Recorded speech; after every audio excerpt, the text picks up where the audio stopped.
So when we were talking about doing this interview the other day, you described Mycoplasma as a disease that was an old bug but requiring new strategies. What new strategies are you recommending right now to your producers? Specifically, early diagnostics, both in the breeding stock gilts and in the sow farm, so that we understand the prevalence of that organism. But get those diagnostics, whether that be PCR testing if we're very specific, or serum if we know that it's a naive population that we don't have any vaccine. So diagnostics, an audit and evaluation of our vaccines and our medications. Where are we using them? Are they targeted appropriately? So that the farms themselves can understand, are they on track with their strategy? And then in the end, it's a long-term decision of, do we want to eliminate? There's been some very successful elimination programs that have now gone several years and stayed that way. So elimination is always a scary topic for commercial producers. They don't want to be at risk of an explosion, and so we have a great deal of work before we get there to help them understand those risks, and then in many cases take that plunge and get rid of that organism. And usually where there's Mycoplasma, there are other co-infections, whether they be PRRS, flu, PCV. Have you noticed any pattern?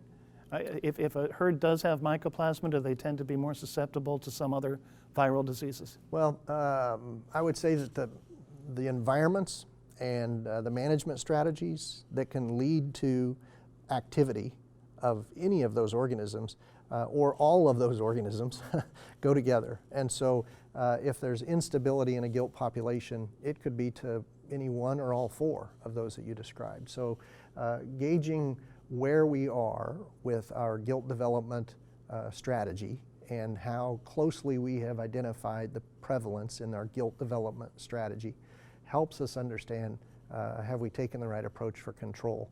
I don't know that I would agree that having Mycoplasma would bring with it the other organisms. I just believe that the environments and strategies that may lead to positive flu, positive PRRS, and positive Mycoplasma, you can break those apart and have separate control or elimination strategies for each one of those. And with Mycoplasma, as the industry has backed off of the feed antibiotics, there has been more of a push toward individual pig care, walking the pens, picking off the sick pigs early in development, and certainly giving whatever antibiotics or other interventions they need at that time. Is this something that you've been advocating with your producers? Absolutely. Judicious use and controlled, targeted use of antimicrobials is beneficial for the producer and the pig and food safety. So a targeted medication approach is beneficial for everyone. In the case of some of these population diseases like Mycoplasma, they don't present with an active cough at the beginning. So you can't walk into a population of 100-pound pigs and identify the pigs that are going to be active with Mycoplasma. It's a slow-growing organism that requires an understanding of the population. That makes it more challenging, but also that's why we would have a judicious use program.